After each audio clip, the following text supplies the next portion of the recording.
Hey everyone, welcome to my channel. It's Leo again, your friendly neighborhood flipper. Today in this video we are going to be talking about how to find good tenants. Now you guys know I flip, I wholesale, I got long-term, short-term tenants, I got everything, and people always ask me, Leo, how do you find such really good tenants? And I have to say, my tenants are fantastic. They've been with me for a long time. I've never had any issues, knock on wood. The key to really finding phenomenal tenants is having a very good real estate agent. So now the real estate agent, what happens is, and then you'll be like, oh, well, how do you find a good real estate agent? Well, that's another story within itself. So let me unravel the 2 steps on what you need. The first thing you need to do is you need to form a relationship with your real estate agent. Now, if you have a crappy real estate agent that is not good at finding tenants, then that's not going to help. So my strategy is, number one, you have 2 types of real estate agents. You have those real estate agents that are really good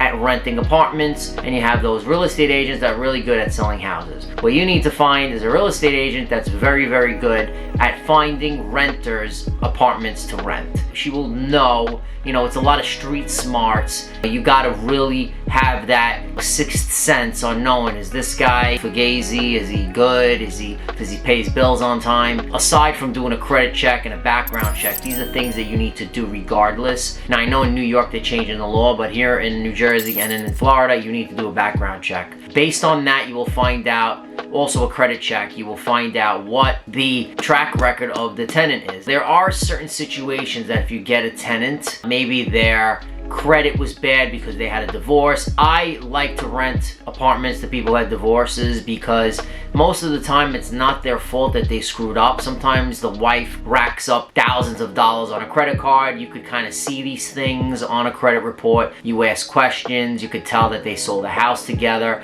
stuff like that. I've had tons of tenants that were separated or they had a divorce and they turned out to be fine. Their credit was wrecked. It was like a 580, 600. And these people can't really get apartments that have a 700 credit rating. A lot of apartment complexes really require higher credit. So again, don't count them out. Sometimes they're very good tenants. One of my tenants had that same exact situation. He was in the 500s and the guy worked for the post office for 30 years and he was in his 60s. So I mean, am I really gonna turn a guy away? And when I rented the apartment to him, he came to me and he was almost in tears. He's like, no one would give me an apartment, and I just felt like I did something really good. The guy was a very sweetheart guy. He always pays me. Once in a while he's a little late here and there, but in general he's a good person and he's got a government job. So I mean, what else do you want? These are things that's important. So what you'd like to do also is, when you get that real estate agent that knows how to screen tenants, it's important that they have that ability to screen out the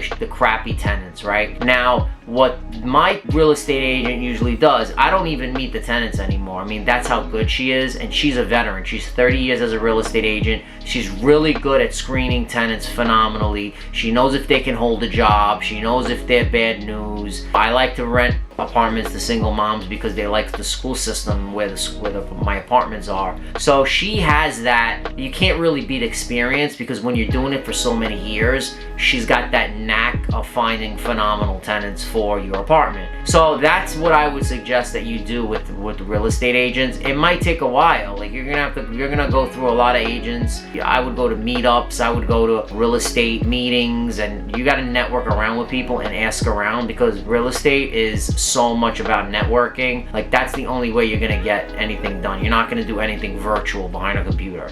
So those are my suggestions to you. When you do find the phenomenal real estate agent, your apartments are going to be rented easier. It's going to be like clockwork. They're going to basically say, they're going to pick up the phone and be like, hey Leo, I found this tenant. I gave it to her. It's so-and-so name. I'm like, yeah, no problem. Hook it up, get it done. You go down, you sign the lease, and it's game over, and that's it. It's simple as that. And it's not a special formula. It's just knowing the right way to do it and the right people to contact with your connections to find the right agent so they'll hire the right tenant. I mean, that's the bottom line. So some tenants that you do get, they're Section 8. I mean, that's another game within itself. Like, some Section 8 are like shady, some Section 8 people are not. But all my Section 8 tenants were just outstanding. I really can't complain about them. Is there a lot of paperwork to fill out? Yes, it comes with the territory, but the check comes direct deposit into your account, no problem.